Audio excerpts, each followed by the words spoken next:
Proverbs chapter 18, verse 1, the children may be dismissed to junior church and children's church, 4s and 5s out the back, 1st through 6th grade out this side. We're so glad to have all of you with us this morning. Proverbs chapter 18, verse 1. We were talking about the subject of friendship last week. We talked about 11 essential principles of friendship. And we went to all the verses in Proverbs about friendship. I figure you need a break this week, so we're going to go to just one verse. It's an obscure verse. You've probably read it many times and don't really know what it means. It's just one of those when you read it in the King James, you read it a bunch of different times and you don't know exactly what it means. What is this really about? And one of the reasons that we sometimes struggle discerning Proverbs is the Proverbs themselves were written in a sort of obscure, cryptic way for the purpose of getting people to meditate upon them. And then, of course, we have the difficulty in translation going from one language to another, but not just one language to another from 3,000 years ago to today. And so when we're trying to make all of those transitions, sometimes it's a little difficult. And so what I'm going to preach on today is probably something you never really thought of getting from this verse, but it's actually what's in this verse. And so let's read it. Through desire, Proverbs chapter 18, verse 1, through desire, a man, having separated himself, seeketh and intermeddleth with all wisdom. Let me read that in New King James. This might help you. A man who isolates himself seeks his own desire. He rages against all unwise judgment. Let's pray. Heavenly Father, I pray that you bless now in this subject matter that we are going to deal with this morning that we seldom deal with from the pulpit, but it truly is a spiritual matter. And Lord, I pray that you help us to understand the truths here, especially as they touch this most isolated generation ever. Lord, help us to be wise. We ask this in Jesus' name. Amen. You may be seated. So we were talking about friendship last week and essentials of friendship. So let's talk about the flip side of that now, and that's the person who doesn't want any friends. The person who's not interested in friendships. Now, it isn't always that you don't want friends. It's just that person, for one reason or another, isolates themselves. And you say, there's some of you say, oh, well, but Pastor Shaw, I have lots of friends. I have Facebook. I have lots of friends. I've got Instagram. I've got all of the social media. And we have folks who that is the sum total of their relationships. These little bits of quips back and forth. And we live in a generation that might be the most isolated generation. People come home from the kids come home from school, the dad comes home from work, mom comes home from work. They get, whatever they're going to eat. They each go to their own room. They go to their own place in the house. They get on the computer. They get on their phone. And they watch the screen until they go to bed and never communicate with anyone, never develop a relationship with anyone. And I want you to understand, the Bible warns against this type of person. There's a young man who grew up, a fairly intelligent young man. In fact, extremely intelligent young man. When he was in junior high, people that talked about him in junior high said, well, man, nobody thought of him as any strange, different, just very smart. He was part of the chess club, part of the engineering club, the science club, all the different clubs on campus, all those different types of social activities you normally do. Played the trombone. Justin. Played the trombone, was involved in, all these types of things in campus. Everybody knew that he was smart. Everybody knew that he was smarter than everybody else. Graduated from there. Ended up at Harvard. Going to Harvard. Spent some time there. Got into the work world after that. But as the older he got, the more he started to isolate himself off from the world around him. Now, I want you to understand this. We talk about the danger of self-imposed isolation. We'll talk about this in a moment. Your intelligence, your smartness doesn't make you immune to this type of problem. In fact, sometimes the most intelligent people are the most prone to these types of problems. And he started to isolate himself and isolate him more and more, and began to get these, ideas. And, he had lots of different ideas and friendships, and people, started to move away from him. And eventually he moved up to Montana and got this little shack in the wilderness, and it looked like this. And some of you will recognize this shack. His name was Ted Kaczynski. And throughout the late 1970s and early 1980s, actually into the early 1990s, he mailed bomb after bomb after bomb to people all across the country. And he was a mass murderer called the Unabomber. We called him the Unabomber. If there was a living example of this verse, it's this guy who separated him. You say, well, Pastor Shaw, we're fundamental Baptists. What's wrong with separation? Separation is like an act of righteousness. That's not what we're talking about. There's a place to separate yourself from false teaching. And there's a place to separate yourself from false doctrine. But if you start to separate yourself from all the people in your life, you're in trouble. And there are different ways in which that happens. Sometimes it happens because, actually, I don't want to preach my entire message. This is going to be an interesting message, so I'm going to preach it all in the introduction. Let's talk about all of this just a moment. Let's ask this question. What is the isolation that it's talking about here? Okay, let's go take a look. And so we're just going to take this verse and we're going to break it down. It says here, through desire, a man having separated himself. Actually, a man, we'll start out with, the New King James says, a man who isolates himself. What is the isolation talking about here? In this passage, it's the purposeful cutting yourself off from genuine relationships with other human beings.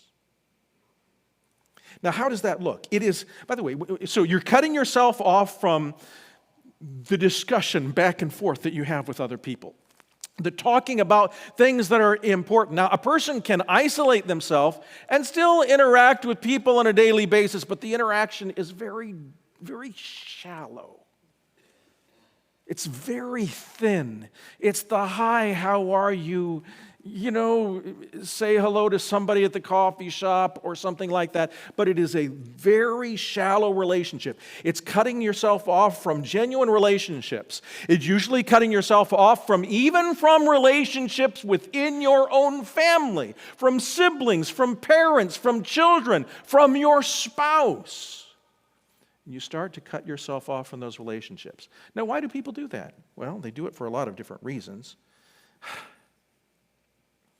I'm sorry. I'm just keep getting ahead of myself in this message. Let's take the next question here. It's a defiance, by the way, of the way in which God created us. Did you know that God created us to be social beings? We go all the way back to Adam and Eve in the garden, right? And when God created Adam and Eve, He created Adam first, but He didn't just leave Adam alone. He created both Adam and Eve. In fact, He creates Adam, and then He tells Adam, I want you to name all the creatures of the world. So Adam goes all through the naming of all of those things, and then God says it's not good for man to be alone, and I'm going to make a helpmeet for him, and He makes Eve for him. And part of the purpose for God making of Adam and Eve, of course, is procreation so that the world can be populated, but it's also for intimate relationship, it's for companionship, it's for because God has created human beings to have relationships with one another. It is why it's kind of crazy where we're going in this world. Technology is allowing us to destroy ourselves mentally. Now, you say, well, in what ways do I can just now, I don't have to go to work and work with other people. I can just work with from home and send words across the screen. I don't have to look into somebody's face anymore. They don't have to see whether I'm, how I dressed for the day. I don't have to, I don't interact with people. It's interesting how people don't interact with one another anymore. It used to be that young people sort of had to talk to their parents. Dad and my dad would tell stories of growing up on the farm. And when you grew up on a farm, it was a family business. You know what you have to do in a family business? You have to work together and talk to one another. Dad learned to drive a tractor at 6 years old. Now he's a little tiny guy standing, driving the tractor, keeping it going, as his brothers. And Dad are throwing the hay up on the wagon and doing all this other stuff. He's driving the tractor, and they're working together as a family team to accomplish things. This is the idea. You're cutting yourself off from the most significant, meaningful relationships with other human beings. God created human government. Genesis chapter 9, we have the establishment of human government. You talk about the various dispensations. Dispensationalists will talk about the dispensation of innocence at the beginning. Then they talk about the dispensation of conscience, that time between the garden and the flood, and how that was a miserable failure because Jiminy Cricket says, let your conscience be your guide. Right? Remember that? People say, let your conscience be your guide. The last time that was the rule of life and the way that everything functioned, God had to destroy the entire world with a flood. So he establishes human government, where human beings have to interact with one another and hold one another accountable for their behavior. God established a local church. And we see the description of the local church. There are two key passages in the New Testament in the establishment of the local church. In 1 Corinthians chapter 12 and Romans chapter 12, both of those chapters deal very specifically with spiritual gifts. And God has given spiritual gifts. And there are spiritual gifts in place today. It's kind of silly to say that there are no more spiritual gifts. Now, there were sign gifts that served their purpose at a point over a period of time, and I don't believe are in operation today. But there are service gifts. There's the gift of giving and the gift, the all different gift of teaching and the gift of administration. All these different types of gifts that are described in 1 Corinthians 12 and Romans chapter 12. And what they do is they make us dependent upon one another.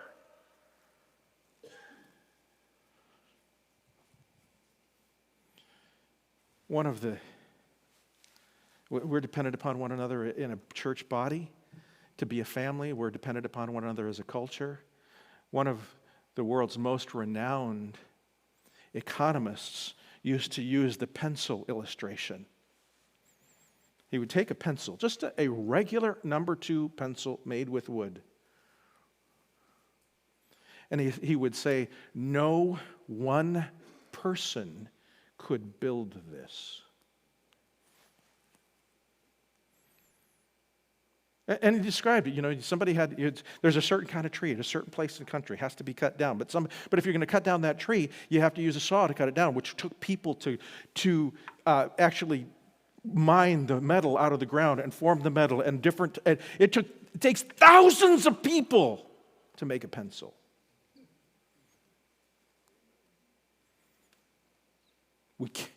The idea that you can be all alone is absurd, and it's not the way that God has created us. So this is the idea. So what are some defining characteristics of isolation? Well, let's just talk about them for a moment. In other words, what does this look like today? Here's what it looks: a significant amount of alone time.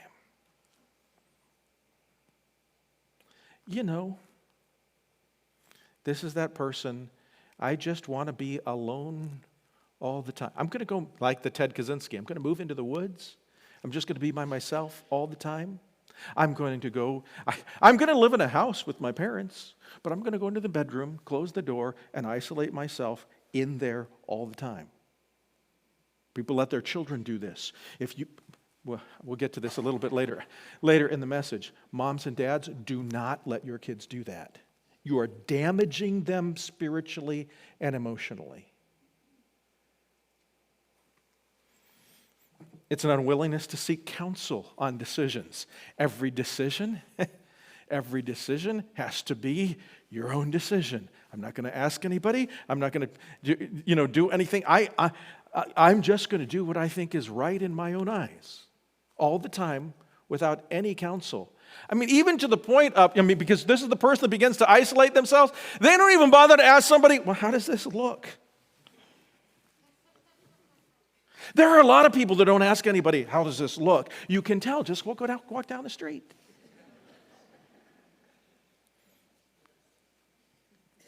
Was this a good idea?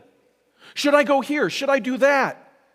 What do you think about this? I'm planning to do this in my life. What do you think about that? You should have people with whom you can talk about even the most basic things of life, to bounce ideas off, go back and forth. One of the ways you can become weird is if you have no counselor and no one to say, that's a really dumb idea. You all know this. You have had in your life, in all of your lives, some really dumb ideas. All of you, every one of you. Don't you thank God for somebody said, that's stupid.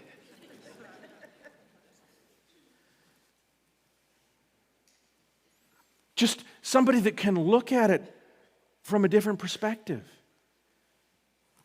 This is an unwillingness to seek counsel, an unwillingness to seek help with problems that you're facing.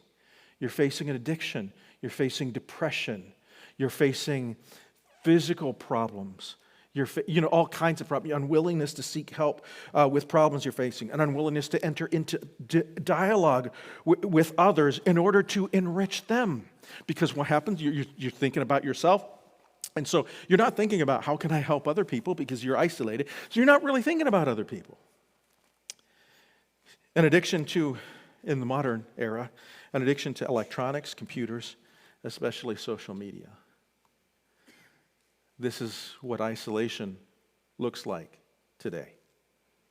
So here's the question that we should ask ourselves from the verse, and that is, why do people isolate themselves? Why do they do this? Well, I'm going to go back to the New King James translation of this. A man who isolates himself seeks his own desire. A man who isolates himself seeks his own desire.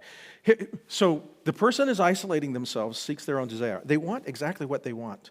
And the interaction with others is a risk for them getting exactly what they want. It interferes with their desires and their desire to especially control life. When I keep company with only myself, the only person I have to please is myself. All that matters then is what I want. All that matters then is what pleases me in the moment. Now, you'll say, but Pastor, there are people with psychological problems. I understand. There are people with different types of problems, different types of psychological problems. There are people that have interactions with medications and all. There are all kinds of exceptions that can lead people to these types of circumstances. But what we're talking about here is the person who purposefully chooses to isolate themselves from life.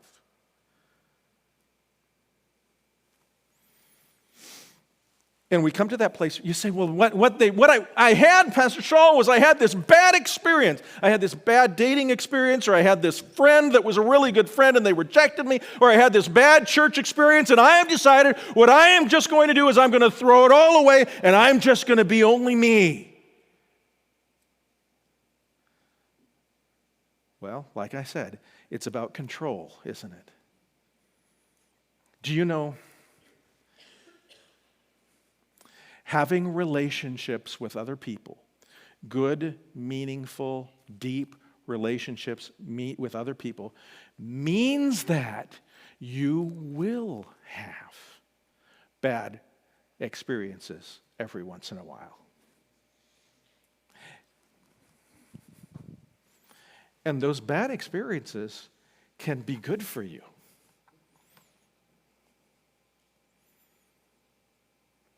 What I'm trying to do is avoid pain. A life with no pain is not a life well lived. A well-lived life will include pain. It will include discomfort. It will include going through things that we don't like at times, because it is often those things that help us grow and become what we need to be. And so this is what happens. There's this control, this desire to please self. It interferes with, they live in fear, and it's easy to just check out. There's a fear of being rejected by others. You know, I'm just going to be all myself because when I was in junior high, somebody rejected me. Did you know that the world of adults isn't exactly like the world of junior hires? And some of you are still living back in those days.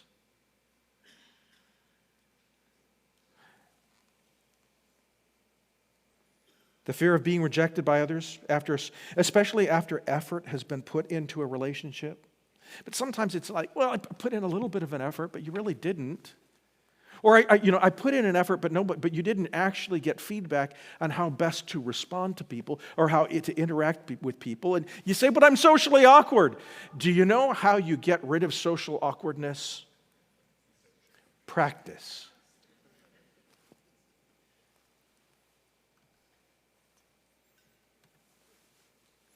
This comes not from being naturally outgoing. Sometimes there are some people that are just, I understand this, there are some people that are more introverted than other people. And there is, if you've ever taken a Myers-Briggs test, there's this introvert-extrovert scale, and there you can be anywhere on that scale from one end to another. There are some people, they're extreme extroverts. They can't live without talking with people, being around people all the time. But I will tell you this, an extrovert can still isolate himself by holding in secrets and only living on the surface.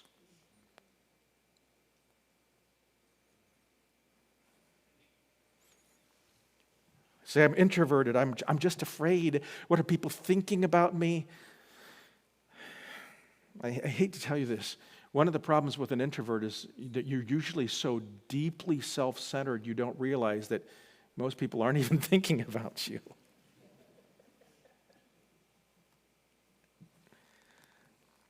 This can come from being overly outgoing but not genuine. It can come from a lack of faith in God to provide people in life who are genuine friends. It can come from being a person who is selfish. And so interactions are always selfish, and people tire of interacting with you. So, what's the result of this isolation? Well, let's go back to the verse. A man who isolates himself, we talked about what isolation is, seeks his own desire, we talked about why he does it. Now notice the result of this. He rages against all wise judgment. Now the idea of raging against is fighting against, breaks out against all sound judgment. Well, how does this happen? How is it that a person who isolates themselves, we go back to the Ted Kaczynski story, and you start reading, he's got these manifesto, which, by the way, shows great signs of intelligence. And there are people that said that it could have been written by a graduate student at almost any university around the country, as he talks about the effects of technology upon the culture. In fact, it's funny because much of what Kaczynski was writing about is the type of thing that I'm talking about right now. But his response was to isolate himself. This happens to you. Something happens in your life where you're embarrassed. Something happens in your life where you feel deeply wounded. You start to put up all these walls. And you think it's for your own protection, but it's destroying you. And so what happens? He starts to rage against, fight out, breaking out against this all sound judgment. He starts to have these kooky ideas and things that normally would be wise in the multitude of counselors. Ideas that once they were tested in the multitude of counselors would fall away, but now there's no counselor, there's just you. When we only have one person, one counselor, one thinker with whom to consult, our thinking becomes skewed. We get weird. Many counselors provide wisdom, as varying perspectives give us a more balanced view of any matter. We lose all sense of appropriate perspective and emotion as well. Because what happens as I isolate myself, it's not just the thinking and the ideas that we're, and this is one of the reasons why you ought to try to associate with wise people who have a biblical worldview, who their thinking counteracts with our thinking, and we start to go to the Word of God together. This is one of the reasons why preachers and pastors need to fellowship with one another and talk with one another. Some of you folks know that I have been serving for a number of years now as president of the Foundations Baptist Fellowship International. It's a fellowship of individuals, mostly who are involved in ministry. Well, what is that purpose in that? Well, it's for us to talk about issues, things that we face, both personally, theologically, and in ministry, and to bounce those ideas back off of one another and gain a balanced perspective, a biblically balanced perspective. This is really important because when you take a preacher, and if some of you go to some other church, you have a preacher that all he does is spend all of his time with himself all the time and doesn't fellowship with other pastors, other people who are in ministry, he will start to get weird even from the pulpit. You've known them. Some of you know them. Go off on different hobby issues and things that don't make sense because he's not making himself accountable to anybody else and doesn't have friends who will challenge his thinking based upon the Word of God. So we have to do this in our thinking, in our wisdom, and our approach to the Bible. But not only that, our fellowship with others helps us to learn to respond properly emotionally. Because human beings are not just thinking, we're emotional people. And our thinking affects our emotions, and our emotions affect our thinking. And our emotions can get all out of whack. So, we lose all sense of perspective. We get weird. In a culture, many single people, this happens in a culture with many single people who start to isolate themselves. Those people need to seek the fellowship of and relationships of other godly people. When Paul told people that being single, for instance, you say, well, okay. In 1 Corinthians chapter 7, he said being single is preferential in the present circumstances because of the persecution that was coming. He was not talking about cutting yourself off from all relationships. He was just saying the marriage at that moment, marriage itself was inconvenient for the sake of ministry. But people, and this, let me just say this, we have a lot of single folks in our church. We have folks who have never been married, folks who are widowers, folks who are widows. Don't cut yourself off from other believers. Those relationships and those friendships are really important.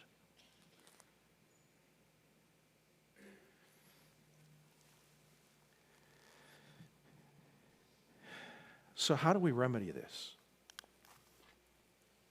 in your life? Well, let's talk about it. We'll get to some application here.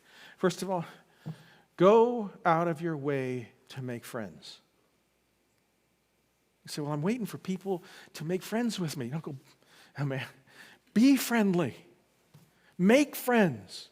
But not everybody, it's always interesting that people that struggle with making friends, sometimes the reason they struggle with making friends is because they're trying to make friends with a certain narrow group of people that only fits within their particular parameters of what is an appropriate friend. Meanwhile, there are all these other people that would love to have a relationship with you and love to be your friend. Expand your boundaries, not to those people who will meet your own parameters and will do for you all the things that you want them to do for you. Start thinking with the heart of a servant about meeting the needs of others. About caring for others. This one might touch, I'm sorry. Get married if possible. I understand it's not always possible. Sometimes God hasn't brought the right person along. I understand that. But don't isolate yourself. Don't determine that you're not going to. By the way, but many times it's also a choice. So quit looking for someone who completes you, but find someone that you can complete. I'm not talking about looking for a project, girls. But I'm talking about entering into a giving relationship. Commit to a local church. This is one of the reasons God built a local church. The local church is intended to be a relational church. There is a reason why we have preaching right now and then we immediately go into growth groups. Do you know why? Because that is intended to be a means to relationship. That's why growth groups aren't just another preaching session. You say, well, I don't know, Pastor, we don't accomplish much in our growth groups. We spend a lot of time talking with one another about the message and about stuff. That's what we want you to do. We want you to start developing relationships. Now, they aren't the relationship. It's the beginning of that relationship. As you develop good, deep, biblical friendships. Because a church, you say, well, Pastor, what I want to do is I want to come to church. I'll come and I'll sing, slip in the back, listen to the message because we really love you, Pastor Shaw. We love your messages. That doesn't make me always feel better if you're not growing and you're not developing relationships with people. Commit to a local church. How about this? Get out of your house. Get out of your bedroom. Put down your phone. Talk to someone face to face. Start moving away from social media and thinking your social media relationships are real relationships. They're not real. They're fake. Now, I understand you can have some benefits of real relationships on social media. In other words, you have a real relationship outside, and then you're using social media to augment that relationship. But if social media is the relationship, there's a problem. Have conversations with people. Ask people's opinion. Seek counsel. Now, let's talk about just a moment the social media. The TikTok thing?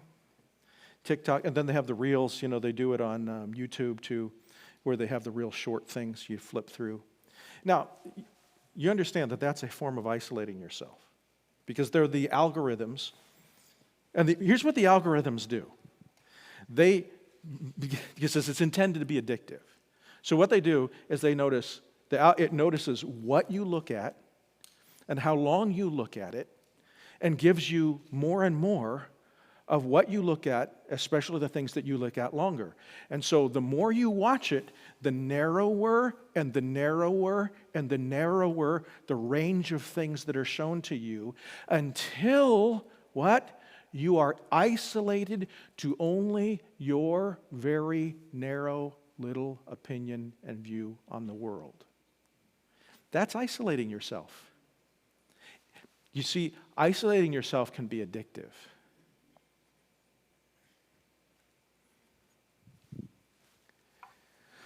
In your life, pray with others.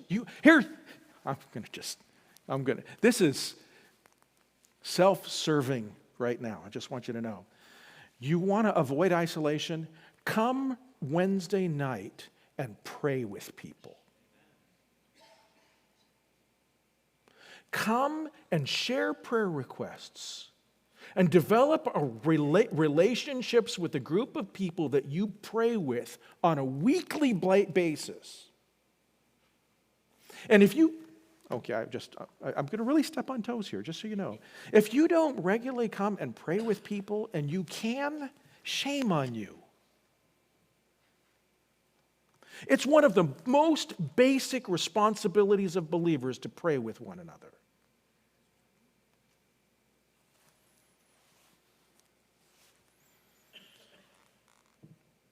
Commit to transparent relationships in the local church. You don't have to tell everybody about all your problems. You all know there are people that overshare with everybody about everything. But you should be transparent with someone.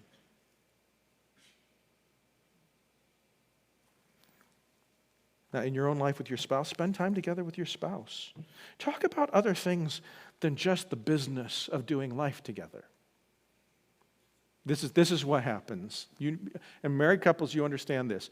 When you get married, and when you were first dating, you were talking about life and philosophy and religion and where you were going to go in life and all this kind of stuff. You're talking about all those things. Then you get married, and then you start to have kids, and then you know what your conversations are? The kids, and what's broken in the house, and the budget. And that becomes about all you seemingly have time to talk about, and all those other bigger ideas, things you don't talk about those things anymore. Do you want a vacation together? You say, oh, that's an extravagance, going on a vacation. No, I think it's money well spent. Especially when you choose to do it in a way where you will spend time together doing things like admiring God's creation and talking about it. Do not let your children isolate themselves. Young people, especially during puberty, will push the limits of this isolation.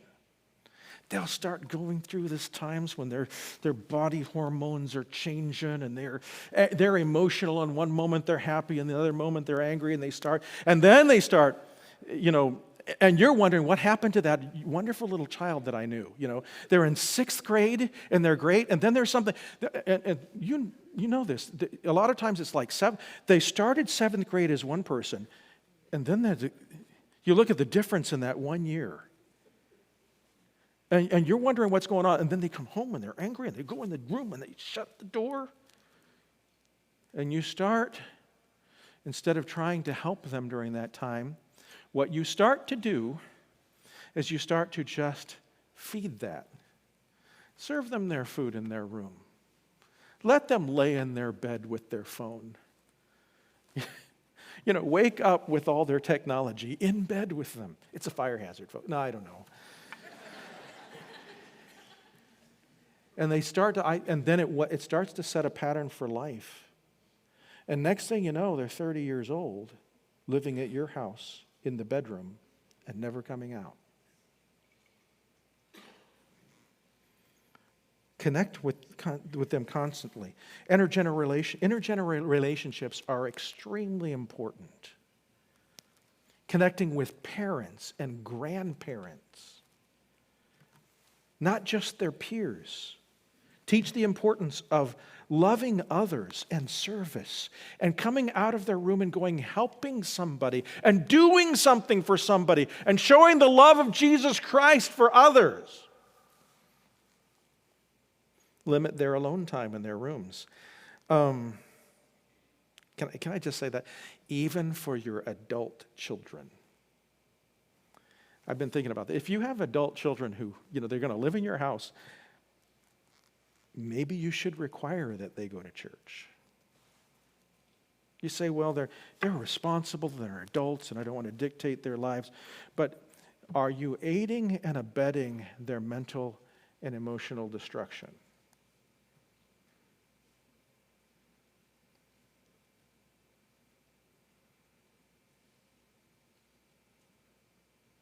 It's all right. It's your house. It's all right for you to say, you have to go to church with us or someplace else. You have to come eat dinner with us. You have to come talk with us. If you're going to be part of this family, you have to interact. It's okay, moms and dads, to do that even with your adult children. I'm giving you permission.